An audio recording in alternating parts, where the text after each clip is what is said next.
कविता किंवा गाणी मुलांना लय आणि कृतीसह इतर मार्गांनी भाषा वापरण्यास मदत करतात आणि त्यांचा शब्दसंग्रह वाढवण्याचे कौशल्य सुद्धा यामुळे वाढते, ज्यामुळे त्यांना त्यांची भाषा विकसित करण्यासाठी मदत होते. हे लक्षात घेऊन आज आपण मुलांबरोबर एक कविता गाणार आहोत, त्यामध्ये मुलांना वाहतुकीच्या साधनांची नावे आणि त्यांचे कार्य इत्यादीची माहिती मिळेल. याशिवाय कविता करत असताना होत असणाऱ्या शारीरिक हालचाली यामुळे त्यांच्या स्नायूंचाही विकास होईल. चला मुलांनो, मला सांगा बरं, तुम्ही कसं फिरायला जाता?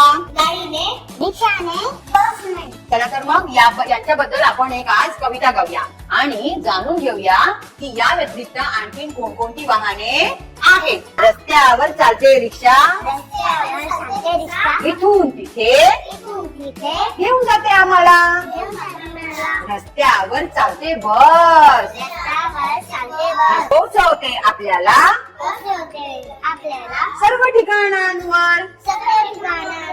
हवेत उडते विमान, हवेत उडते विमान, घेऊन जाते आम्हाला घेऊन जाते आम्हाला निळ्या आकाशातून छान. निळ्या खिशातून.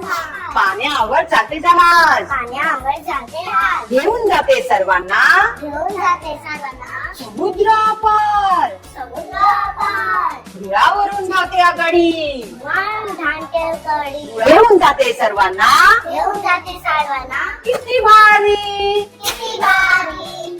ही सर्व आहेत ही सर्व आहे सार्वजनिक वाहने. सार्वजनिक वाहने. मिळून प्रवास मिळून प्रवास करूया त्याने. करूया त्याने. उपक्रमात अधिक रुची वाढवण्यासाठी तुम्ही मुलांना इतर काही वाहनांची नावे सांगण्यास सांगू शकता.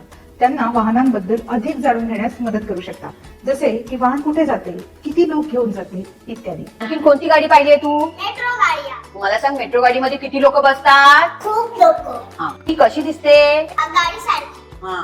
टॅक्सीत किती लोक बसतात? चार. हा. पुन्हा भेटू एका नवीन व्हिडिओमध्ये एका नवीन उपक्रमात. धन्यवाद.